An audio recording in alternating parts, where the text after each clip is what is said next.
ಹರಿ ಓಂ. ನಾವು ಹಿಂದಿನ ಭಾಗದಲ್ಲಿ ಸ್ವಾಮೀಜಿಯವರು ಈ ದೇಶದ ಬಗ್ಗೆ ಏನು ಹೇಳಿದ್ರು, ಸ್ವಾಮೀಜಿಯವರು ಈ ದೇಶದ ಬಗೆಗಿನ ಕಲ್ಪನೆಗಳೇನು, ಅದರ ಬಗ್ಗೆ ನಾವು ತಿಳ್ಕೊಂಡ್ವಿ. ಅದೇ ರೀತಿ ಸ್ವಾಮೀಜಿಯವರು ಯಾವ ರೀತಿ ಈ ದೇಶವನ್ನು ಕಟ್ಟಬೇಕು ಅಥವಾ ಈ ರಾಷ್ಟ್ರವನ್ನು ಯಾವ ರೀತಿ ಕಟ್ಟಬೇಕು, ಈ ರಾಷ್ಟ್ರವನ್ನು ಕಟ್ಟಲಿಕ್ಕಿರುವಂಥ ಸಮಸ್ಯೆಗಳೇನು ಮತ್ತು ಅದಕ್ಕೆ ಪರಿಹಾರಗಳೇನು, ಈ ಮೂರರ ಬಗ್ಗೆಯೂ ಕೂಡ ಚಿಂತನೆಗಳನ್ನು ನಡೆಸಿದ್ರು. ಒಂದು ರಾಷ್ಟ್ರ ಅಂತ ಹೇಳಿದರೆ ರಾಷ್ಟ್ರ ಮತ್ತು ದೇಶ ಇದೆರಡಕ್ಕೂ ಕೂಡ ವ್ಯತ್ಯಾಸ ಇದೆ. ರಾಷ್ಟ್ರ ಅಂತ ಹೇಳಿದರೆ ಧರ್ಮೇಣ ಪಾಲಯಿತು ರಾಷ್ಟ್ರಂ ಅಂತ, ಅಂದರೆ ಧರ್ಮದಿಂದ ಆಳಲ್ಪಡುವುದೇ ರಾಷ್ಟ್ರ. ದೇಶ ಅಂತ ಹೇಳಿದರೆ ಒಂದು ಕೇವಲ ಭೂಭಾಗ ಅಷ್ಟೇ, ಅದೊಂದು ಭೂಭಾಗ ಮತ್ತೆ ಏನೂ ಅಲ್ಲ. ಆದ್ರಿಂದ ರಾಷ್ಟ್ರ ಅಂತ ಕರೀಲಿಕ್ಕೆ ಅರ್ಹತೆ ಯಾವ ದೇಶಕ್ಕೆ ಇದೆ ಅಂತ ಕೇಳಿದರೆ ಅದು ಭಾರತ ದೇಶಕ್ಕೆ ಮಾತ್ರ. ದೇಶ ಅಂತ ಪ್ರತಿಯೊಂದು ದೇಶಕ್ಕೂ ನಾವು ಕರಿತೇವೆ, ಆದರೆ ರಾಷ್ಟ್ರ ಅಂತ ಕರೀಲಿಕ್ಕಿರುವಂಥದ್ದು ಕೇವಲ ಭಾರತಕ್ಕೆ ಮಾತ್ರ. ಯಾಕೆಂತ ಕೇಳಿದರೆ ಬೇರಾವ ದೇಶದಲ್ಲಿಯೂ ಕೂಡ ಇರದಂತಹ ಸಂಸ್ಕೃತಿ, ಶ್ರೇಷ್ಠವಾದಂತಹ ಸಂಸ್ಕೃತಿ ಈ ದೇಶಕ್ಕೆ ಇದೆ. ಧರ್ಮ ಅನ್ನುವಂಥದ್ದು ಯಾವ ದೇಶದಲ್ಲಿ ಇದೆ ಅಂತ ಕೇಳಿದರೆ ಅದು ಭಾರತ ದೇಶದಲ್ಲಿ ಮಾತ್ರ. ಆದ್ರಿಂದ ರಾಷ್ಟ್ರ ಅನ್ನುವಂಥದ್ದು ಕೇವಲ ಭಾರತ ಮಾತ್ರ. ಈ ಭಾರತ ರಾಷ್ಟ್ರವನ್ನು ಯಾವ ರೀತಿ ಕಟ್ಟಬೇಕು, ಅದಕ್ಕೆ ಸಮಸ್ಯೆಗಳೇನು, ಕಟ್ಟಲಿಕ್ಕಿರುವಂಥ ಸಮಸ್ಯೆಗಳೇನು ಅಂತ ನಾವು ತಿಳ್ಕೊಳ್ಬೇಕು. ಅದರಲ್ಲೂ ಕೂಡ ಸ್ವಾಮೀಜಿಯವರ ಕಾಲದಲ್ಲಿ ಇದ್ದಂಥ ಸಮಸ್ಯೆಗಳು ಏನು, ಆ ಕೆಲವು ಸಮಸ್ಯೆಗಳು ಸ್ವಾಮೀಜಿಯವರ ಕಾಲದಲ್ಲಿದ್ದಂಥ ಸಮಸ್ಯೆಗಳು ಈಗ ಇಲ್ಲದೇ ಇರಬಹುದು, ಆದರೆ ಈಗಲೂ ಕೂಡ ಬೇರೆ ರೀತಿಯಾದಂತಹ ಸಮಸ್ಯೆಗಳು ಇದೆ. ಆದರೆ ಸ್ವಾಮೀಜಿಯವರ ಕಾಲದಲ್ಲಿ ಇದ್ದಂಥ ಸಮಸ್ಯೆಗಳಿಗೆ ಏನು ಪರಿಹಾರ ಹೇಳಿದ್ರು, ಆ ಪರಿಹಾರ ಅನ್ನುವಂಥದ್ದು ಇವತ್ತಿನ ಸಮಸ್ಯೆಗಳಿಗೂ ಕೂಡ ಅದು ಅನ್ವಯ ಆಗ್ತದೆ. ಅದರಿಂದ ಆಗಿನ ಕಾಲದಲ್ಲಿ ಇದ್ದಂಥ ಸಮಸ್ಯೆಗಳೇನು ಅಂತ ಕೇಳಿದರೆ, ಮೊದಲ ಸಮಸ್ಯೆ ಏನಂತ ಕೇಳಿದರೆ ನಾವೇ ಅದಕ್ಕೆ ಹೊಣೆ. ಭಾರತ ದೇಶದ ನಾಶ ಆಗಲಿಕ್ಕೆ ಕಾರಣ ನಾವೇ. ಹೇಗೆ ಅಂತ ಕೇಳಿದರೆ, ಒಂದು ದೇಹ ಇದೆ, ಈ ದೇಹಕ್ಕೆ ರೋಗ ಅನ್ನುವಂಥದ್ದು ಯಾವ ರೀತಿ ಬರ್ತದೆ ಅಂತ ಕೇಳಿದರೆ ಮುಖ್ಯವಾಗಿ ಕೆಟ್ಟ ಆಹಾರದಿಂದ, ದುರಭ್ಯಾಸಗಳಿಂದ. ಕೆಟ್ಟ ಆಹಾರವನ್ನು ಸ್ವೀಕಾರ ಮಾಡೋದು ಯಾರು? ನಾವೇ. ನಮ್ಮ ದೇಹದ ನಾಶಕ್ಕೆ ಕಾರಣ ನಾವೇ. ಅದೇ ರೀತಿ ಈ ದೇಶವನ್ನು ನಾಶ ಮಾಡಲಿಕ್ಕೆ ಕಾರಣ ಯಾರು ಅಂತ ಕೇಳಿದರೆ ನಾವೇ. ನಮ್ಮ ಕೆಟ್ಟ ಆಲೋಚನೆಗಳು, ನಮ್ಮ ಕೆಟ್ಟ ನಿರ್ಧಾರಗಳು ದೇಶವನ್ನು ಹಾಳು ಮಾಡ್ತದೆ. ಉದಾಹರಣೆಗೆ ಬ್ರಿಟಿಷರು, ಇತಿಹಾಸ ಹೇಳುವಂಥದ್ದು ಬ್ರಿಟಿಷರು 200 ವರ್ಷಗಳ ಕಾಲ ಈ ದೇಶವನ್ನು ಆಳಿದ್ರು ಅಂತ. ಹೇಗೆ ಆಳಿದ್ರು ಅಂತ ಕೇಳಿದರೆ ಮೋಸದಿಂದ. ನಮ್ಮ ದೇಶದ ರಾಜರು ಬ್ರಿಟಿಷರ ವಿರುದ್ಧ ಹೋರಾಟ ಮಾಡುವಂಥ ಸಂದರ್ಭದಲ್ಲಿ ಹಣದ ಆಸೆಗೆ ಬಿದ್ದು ಆ ರಾಜರಿಗೆ ಮೋಸ ಮಾಡಿದ್ದು ಯಾರು ಅಂತ ಕೇಳಿದರೆ ನಮ್ಮದೇ ದೇಶದ ಜನರು. ಒಂದು ವೇಳೆ ಅವರು ಯಾರೂ ಕೂಡ ಮೋಸ ಮಾಡದೇ ಇದ್ದಿದ್ರೆ ಬ್ರಿಟಿಷರು ಖಂಡಿತವಾಗಿ 200 ವರ್ಷಗಳ ಕಾಲ ಆಳ್ಲಿಕ್ಕೆ ಸಾಧ್ಯ ಇರ್ತಿರ್ಲಿಲ್ಲ. ಆದ್ರಿಂದ ಈ ದೇಶವನ್ನು ನಾಶ ಮಾಡಲಿಕ್ಕೆ ಬಂದಂತಹ ಬ್ರಿಟಿಷರು ಯಾಕೆ 200 ವರ್ಷಗಳ ಕಾಲ ಆಳಿದ್ರು ಅಂತ ಕೇಳಿದರೆ ನಾವೇ ಕಾರಣ. ನಾವೇ ಅವರನ್ನು ಈ ದೇಶವನ್ನು ಆಳ್ಲಿಕ್ಕೆ ಬಿಟ್ಟದ್ದು ಅಂತಲೇ ಹೇಳ್ಬೋದು. ಬ್ರಿಟಿಷರು ಬಂದು ಈ ದೇಶ ನಾಶ ಆಯಿತು ಅಂತ ಹೇಳುವುದಕ್ಕಿಂತ ಮುಂಚೆ ನಾವು ಅದಕ್ಕೆ ಕಾರಣ ಅಂತ ನಾವು ಒಪ್ಕೊಳ್ಬೇಕು. ಯಾವುದೇ ಒಂದು ನಾಶಕ್ಕೆ ನಾವೇ ಜವಾಬ್ದಾರರು, ನಾವೇ ಆ ಜವಾಬ್ದಾರಿಯನ್ನು ತಗೊಳ್ಬೇಕು, ನಾವೇ ಆ ಹೊಣೆಗಾರಿಕೆಯನ್ನು ತಗೊಳ್ಬೇಕು. ಯಾರ ಮೇಲೆಯೂ ಕೂಡ ದೂರು ಹಾಕಿ ಪ್ರಯೋಜನ ಇಲ್ಲ. ಅದರಿಂದ ಸ್ವಾಮೀಜಿಯವರು ಹೇಳುವಂಥದ್ದು ಇಲ್ಲಿ ನಾವೇ ಅದಕ್ಕೆ ಹೊಣೆ ಅಂತ. ಇನ್ನೊಂದು, ನಮ್ಮ ದೃಷ್ಟಿ ಸಂಕೋಚವಾದದ್ದು ಅಂತ ಹೇಳಿದರೆ ನಾವು ಹೇಳ್ಕೊಳ್ತೀವಿ ನಮ್ಮ ದೇಶದಲ್ಲಿ ಆ ಗ್ರಂಥ ಹುಟ್ಟಿತು, ನಮ್ಮ ದೇಶದಲ್ಲಿ ಈ ಗ್ರಂಥ ಹುಟ್ಟಿತು ಅಂತ. ಆದರೆ ಆ ಜ್ಞಾನವನ್ನು ಬೇರೆ ದೇಶದವರಿಗೆ ಕೊಟ್ವಾ? ಇಲ್ಲ. ಯಾಕೆ ಅಂತ ಕೇಳಿದರೆ ಅದು ಅಹಂಕಾರವೋ ಅಥವಾ ಇನ್ಯಾವ ಕಾರಣವೋ ಗೊತ್ತಿಲ್ಲ. ನಮ್ಮ ದೇಶದಲ್ಲಿ ಹುಟ್ಟಿದಂತಹ ಜ್ಞಾನವನ್ನು ನಾವು ಬೇರೆ ದೇಶದವರಿಗೆ ಕೊಡಲಿಲ್ಲ. ಸ್ವಾಮೀಜಿಯವರು ಹೇಳ್ತಾರೆ, ನಾವು ನಮ್ಮ ನಾಶಕ್ಕೆ ಕಾರಣ ಕೂಪಮಂಡೂಕವಾಗಿದ್ದು ಅಂತ. ಅಂದರೆ ಕಪ್ಪೆ ತನ್ನ ಚಿಪ್ಪಿನೊಳಗೆ ಹೋಗಿ ಮುಚ್ಚಿಕೊಳ್ಳುವಂತೆ ಮುಚ್ಚಿಕೊಂಡದ್ದು. ನಮ್ಮಲ್ಲಿರುವಂಥ ಮಾಣಿಕ್ಯವನ್ನು ಬೇರೆ ದೇಶದವರಿಗೆ ಕೊಡಲಿಲ್ಲ. ಅದೇ ಬ್ರಿಟಿಷರು ಆಳ್ಲಿಕ್ಕೆ ಕಾರಣ ಅಂತಲೂ ಹೇಳ್ಬೋದು. ಯಾಕೆ ಅಂತ ಕೇಳಿದರೆ, ಬ್ರಿಟಿಷರು ಒಂದು ಕಾಲದಲ್ಲಿ ಹೇಳ್ತಿದ್ರಂತೆ, ನಾವು ಇರುವಂಥದ್ದೇ ಭಾರತ ದೇಶದವರನ್ನು ಆಳ್ಲಿಕ್ಕೆ, ಭಾರತ ದೇಶದವರಿಗೆ ಏನೂ ಗೊತ್ತಿಲ್ಲ, ಅವರಿಗೆ ನಾಗರಿಕತೆ ಅನ್ನುವಂಥದ್ದು ಗೊತ್ತಿಲ್ಲ ಅಂತ. ಯಾವಾಗ ಸ್ವಾಮೀಜಿಯವರು ಬೇರೆ ಬೇರೆ ದೇಶಗಳಿಗೆ ಹೋದ್ರೋ, ಹೋಗಿ ತಮ್ಮ ದೇಶದ ಅಂದರೆ ಭಾರತ ದೇಶದ ಜ್ಞಾನವನ್ನು ಅಲ್ಲಿ ಪ್ರವಚನದ ಮೂಲಕ ಹೇಳಿದ್ರು, ಆಗ ಅದೇ ದೇಶದ ಜನರು ಅಂದರೆ ಇಂಗ್ಲೆಂಡ್ ದೇಶದ ಜನರು ಹೇಳ್ತಾರಂತೆ, ನಾವು ಭಾರತೀಯರಿಗೆ ಕಲಿಸ್ಲಿಕ್ಕೆ ಏನೂ ಇಲ್ಲ, ಭಾರತವೇ ನಮಗೆ ಕಲಿಸ್ಲಿಕ್ಕೆ ಅನೇಕ ವಿಚಾರಗಳು ಇದೆ ಅಂತ. ಆಗಲೇ ಅವರು ತಿಳ್ಕೊಂಡಿರುವಂಥದ್ದು. ಆದ್ದರಿಂದ ನಮ್ಮ ಜ್ಞಾನವನ್ನು ಬೇರೆ ದೇಶಗಳಿಗೆ ಕೊಡಬೇಕಿತ್ತು. ಇದು ನಾವು ಮಾಡಿದಂತಹ ದೊಡ್ಡ ತಪ್ಪು. ಕೊಡಲೇ ಇಲ್ಲ ಆ ದೇಶ, ನಾವು ನಮ್ಮ ಜ್ಞಾನವನ್ನು ಕೊಡಲೇ ಇಲ್ಲ. ಮುಂದಿನ ಸಮಸ್ಯೆ ಏನು ಅಂತ ಕೇಳಿದರೆ ಧರ್ಮದ ಅಪಪ್ರಯೋಗ ಅಂತ ಸ್ವಾಮೀಜಿಯವರು ಹೇಳ್ತಾರೆ. ಧರ್ಮದ ಅಪಪ್ರಯೋಗ ಅಂತ ಹೇಳಿದರೆ ಸ್ವಾಮೀಜಿಯವರು ಹೇಳ್ತಾರೆ, ಯಾವ ದೇಶದಲ್ಲಿ ಅಲ್ಲಿಯ ದೊಡ್ಡ ವ್ಯಕ್ತಿಗಳು ಕಳೆದ 2000 ವರ್ಷಗಳಿಂದಲೂ ಆಹಾರವನ್ನು ಎಡಗೈಯಿಂದ ತೆಗೆದುಕೊಳ್ಳುವುದೇ ಅಥವಾ ಬಲಗೈಯಿಂದ ತೆಗೆದುಕೊಳ್ಳುವುದೇ, ನೀರನ್ನು ಎಡಗಡೆಯಿಂದ ಕುಡಿಯುವುದೇ ಅಥವಾ ಬಲಗಡೆಯಿಂದ ಕುಡಿಯುವುದೇ ಎಂಬುದನ್ನು ಚರ್ಚಿಸುತ್ತಿರುವರು, ಅಂತಹ ದೇಶ ನಾಶವಾಗದಿದ್ದರೆ ಇನ್ನಾವ ದೇಶ ನಾಶವಾಗುವುದು ಅಂತ. ಕಳೆದ 6-7 ಶತಮಾನಗಳಿಂದಲೂ ನಮ್ಮ ಅವನತಿಯ ಕಾಲದಲ್ಲಿ 100 ಜನ ಪಂಡಿತರು ನಾವು ನೀರನ್ನು ಎಡಗೈಯಿಂದ ಕುಡಿಯುವುದೇ ಬಲಗೈಯಿಂದ ಕುಡಿಯುವುದೇ ಅನ್ನುವಂಥದ್ದನ್ನು ಚರ್ಚಿಸುತ್ತಿದ್ದಾರೆ ಅಂತ ಹೇಳಿದರೆ ಮೂಢನಂಬಿಕೆಗಳು ಅಂತಲೇ ಹೇಳ್ಬೋದು. ನಾವು ಧರ್ಮವನ್ನು ಮೂಢನಂಬಿಕೆಗಳನ್ನೇ ಧರ್ಮ ಅಂತ ಹೇಳಿದ್ವಿ, ಮೂಢನಂಬಿಕೆಗಳನ್ನೇ ಶಾಸ್ತ್ರ ಅಂತ ಹೇಳಿದ್ವಿ. ಇದೇ ನಾವು ಮಾಡಿದಂಥ ದೊಡ್ಡ ತಪ್ಪು. ಯಾವ ವಿಚಾರವನ್ನು ನಾವು ಸರಿಯಾಗಿ ಆಲೋಚಿಸಬೇಕಿತ್ತೋ, ಯಾವ ವಿಚಾರಗಳನ್ನು ನಾವು ಸರಿಯಾಗಿ ಆಚರಣೆ ಮಾಡಬೇಕಿತ್ತೋ ಅದನ್ನು ಆಚರಿಸದೆ ಯಾವ ವ್ಯರ್ಥವಾದಂಥ ಆಚರಣೆಗಳನ್ನು ಮಾಡಿದ್ವಿ. ಯಾವುದು ಹಿಂದೂ ಧರ್ಮದಲ್ಲಿ ಅಥವಾ ಸನಾತನ ಧರ್ಮದಲ್ಲಿ ಇಲ್ಲದಂತಹ ಆಚರಣೆಗಳನ್ನು ನಾವು ತಂದ್ವಿ. ಸನಾತನ ಧರ್ಮದಲ್ಲಿ ಇಲ್ಲದ ಆಚರಣೆಗಳೇ ಮೂಢನಂಬಿಕೆಗಳು. ಈ ದೇಶದಲ್ಲಿ ಬಂದಂಥ ಪ್ರತಿಯೊಂದು ಮೂಢನಂಬಿಕೆಗಳು ಕೂಡ ನಮ್ಮ ಸನಾತನ ಗ್ರಂಥಗಳಲ್ಲಿ, ಯಾವುದೇ ಭಾರತ ದೇಶದಲ್ಲಿ ಹುಟ್ಟಿದಂಥ ಯಾವುದೇ ಗ್ರಂಥಗಳಲ್ಲಿ ಆ ಆಚರಣೆಗಳು ಇಲ್ಲ.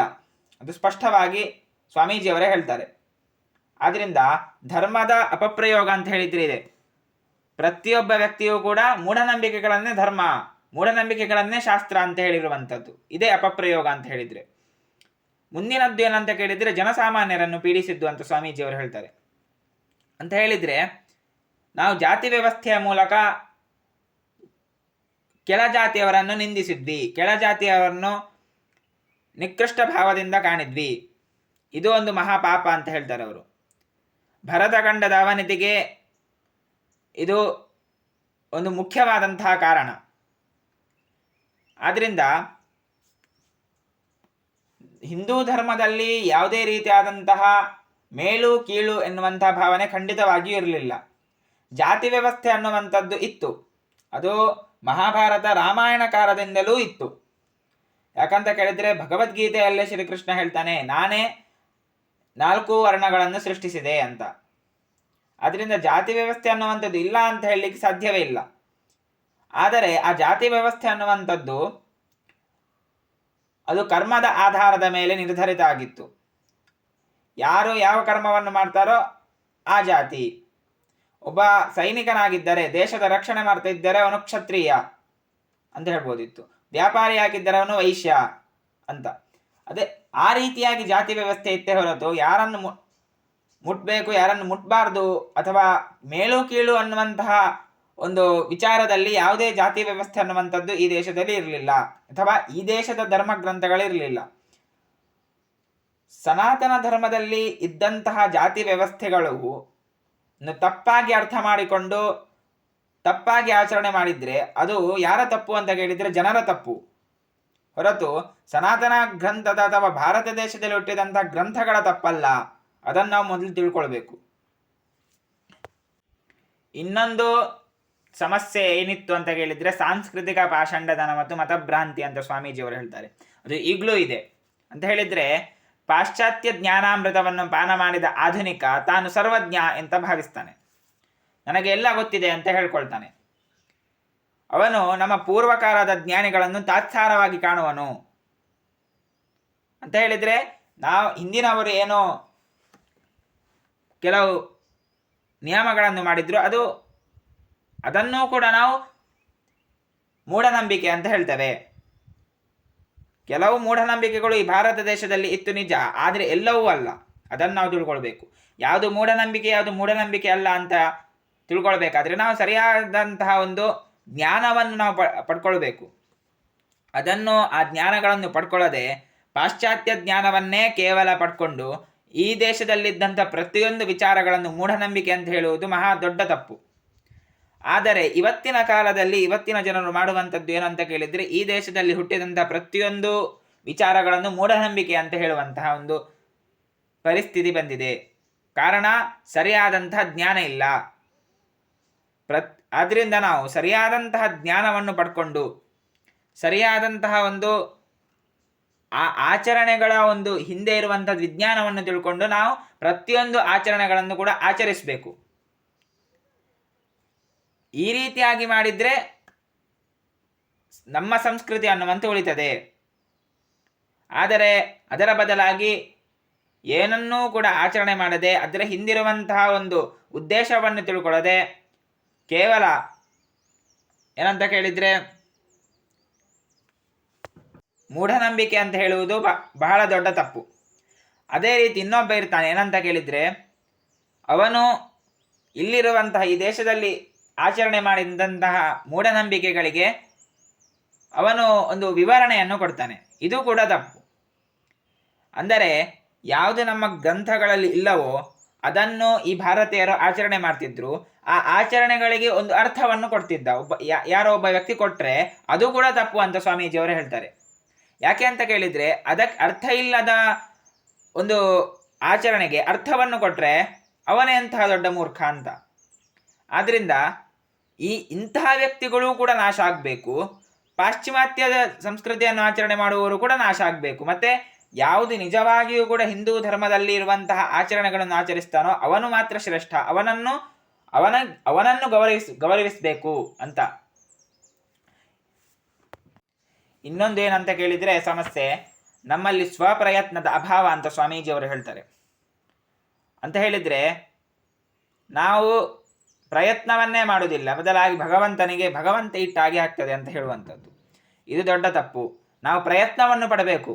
ಪ್ರಯತ್ನವನ್ನು ಪಟ್ಟರೆ ಮಾತ್ರ ಆ ಪ್ರಯತ್ನಕ್ಕೆ ತಕ್ಕ ಫಲ ಅಂತ ಏನಿದೆ, ನಾವು ಸರಿಯಾದಂತಹ ರೀತಿಯ ಒಳ್ಳೆಯ ಕರ್ಮಗಳಿಗೆ ಪ್ರಯತ್ನವನ್ನು ಪಟ್ಟರೆ ಅದಕ್ಕೆ ತಕ್ಕಂತಹ ಫಲ ಖಂಡಿತವಾಗಿಯೂ ಸಿಗ್ತದೆ.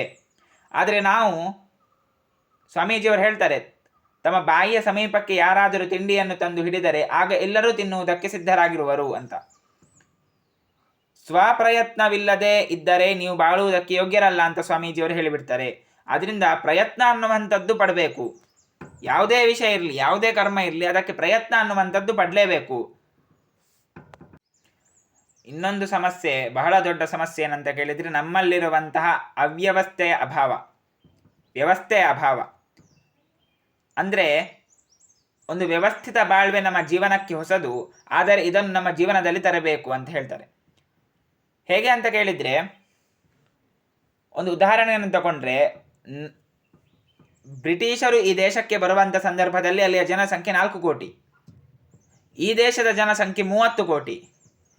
4 ಕೋಟಿ ಜನಸಂಖ್ಯೆ ಇರುವವರು ಹೇಗೆ 30 ಕೋಟಿ ಜನಸಂಖ್ಯೆ ಇರುವವರನ್ನು ಆಳ್ತಾರೆ ಅಂತ ಸ್ವಾಮೀಜಿಯವರೊಂದು ಪ್ರಶ್ನೆಯನ್ನು ಕೇಳ್ತಾರೆ. ಯಾಕೆ ಅಂತ ಕೇಳಿದರೆ, 4 ಕೋಟಿ ಜನಸಂಖ್ಯೆಯಲ್ಲಿರುವಂತಹ ಒಂದೇ ಒಂದು ಮನಸ್ಸು, ಒಂದೇ ಒಂದು ಮನಸ್ಥಿತಿ, ಅದು ನಾವು ಬೇರೆಯವರನ್ನು ಆಳಬೇಕು ಅಂತ. ಆ ಮನಸ್ಥಿತಿ, ಒಂದೇ ಮನಸ್ಥಿತಿ ಭಾರತ ದೇಶದವರಲ್ಲಿ ಇಲ್ಲ. ಇದೇ ದೊಡ್ಡ ಸಮಸ್ಯೆ.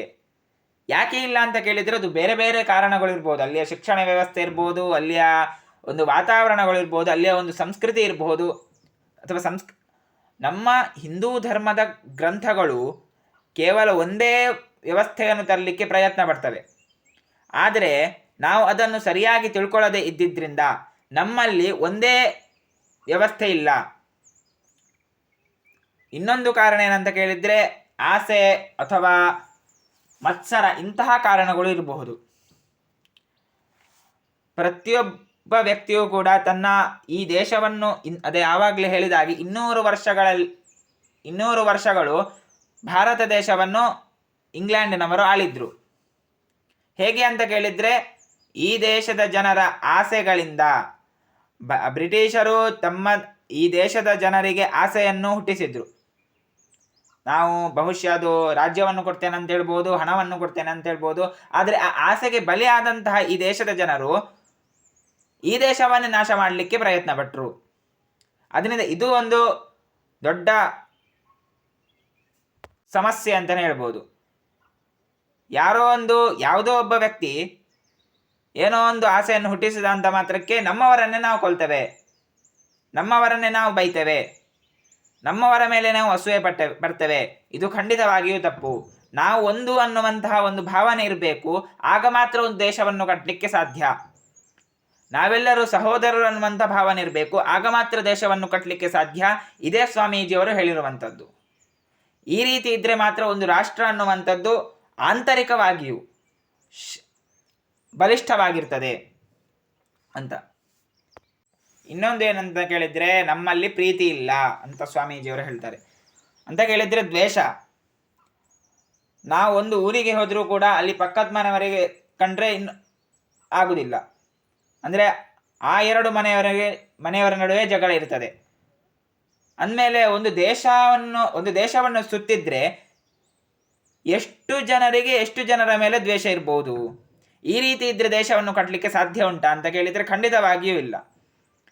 ಅದೇ ನೀವು ಪ್ರೀತಿಸಬೇಕು, ಅಂದರೆ ಪ್ರತಿಯೊಬ್ಬರೂ ಕೂಡ ನಮ್ಮವರು ಅನ್ನುವಂಥ ಭಾವನೆ ಇರಬೇಕು. ಆಗ ಖಂಡಿತವಾಗಿಯೂ ಬೇರೆ ದೇಶದವರು ನಮ್ಮ ಮೇಲೆ ಆಕ್ರಮಣ ಮಾಡಲಿಕ್ಕೆ ಸಾಧ್ಯವೇ ಇಲ್ಲ.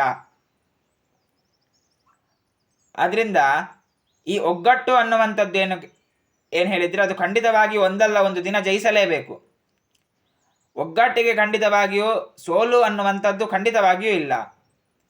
ಆದ್ದರಿಂದ ನಾವು ಪ್ರತಿಯೊಬ್ಬರನ್ನು ಕೂಡ ಪ್ರೀತಿಸಬೇಕು, ನಮ್ಮವರು ಅಂತ ತಿಳ್ಕೊಳ್ಬೇಕು ಅಂತ ಇಲ್ಲಿ ಸ್ವಾಮೀಜಿಯವರು ಹೇಳ್ತಿದ್ದಾರೆ.